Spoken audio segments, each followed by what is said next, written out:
Many years ago, when the people of Israel were a great nation ruled by King Saul, they fought a long and bitter war against their ancient enemies, the Philistines. In those days, soldiers used swords and spears and bows and arrows, and they wore heavy armor and carried shields to protect themselves in battle, so that only the biggest and strongest men were taken into the army.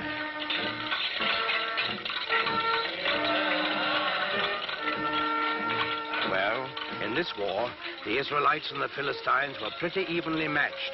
They fought many hard battles, and each side lost many men, but neither side could completely conquer the other. Then one day, while the Philistines were camped on one side of the great valley and the Israelites on the other, there came out of the camp of the Philistines a champion of their cause, a huge giant, taller and stronger and bigger than any man anyone had ever seen.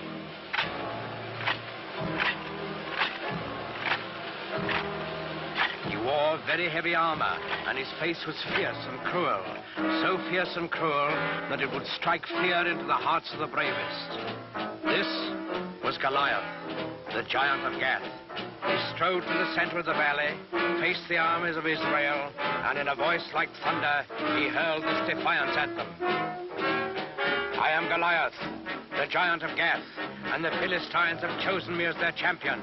You, soldiers of Israel, choose a man for you, and let him come down here and fight with me. If he kills me, we will be the servants of Israel. If I kill him, you will be slaves to the Philistines. I defy any man to accept my challenge.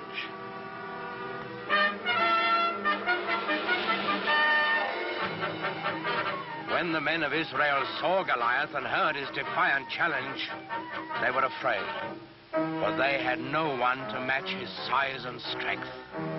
Not one among them dared go down and do battle with the giants. Not, that is, until the shepherd boy David heard Goliath's challenge. Now, David was just a boy. He knew nothing about swords and spears and fighting wars. But he was a thoughtful boy, too, and a good boy, because he believed in God and trusted in him. So, when he heard Goliath defying King Saul's army, he turned to his brothers and said, "In defying the army of Israel, Goliath defies God. Is there no one here to go out and do battle against the enemy of the Lord?" David's brothers were first surprised and then angry at him. "Go back to your flocks and leave wars to fighting men." But David wouldn't be put off. "I will do it," he said. "Send word to King Saul. Tell him that I will go down into the valley and do battle with Goliath the giant."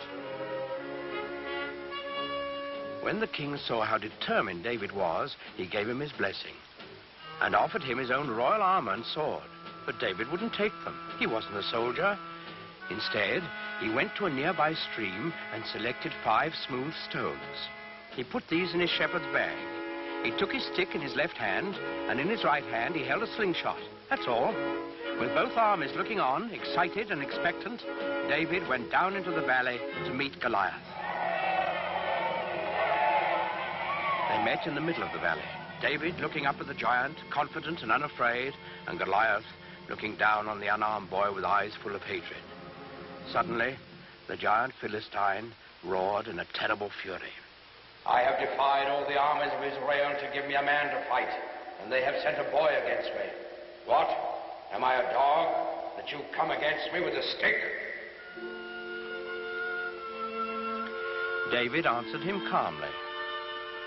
"I come against you in the name of the Lord of hosts, the God of the armies of Israel, whom you have defied. Your sword and your spear and your shield will not save you, Goliath, for this day you shall learn that the Lord fights on the side of right." Goliath let out an angry snarl. So be it. Defend yourself, boy. Goliath the giant rushed forward to make quick work of the boy champion of the Israelites. David stood his ground. He reached into his shepherd's bag, took out one stone. He fixed it in his slingshot, and he let it fly.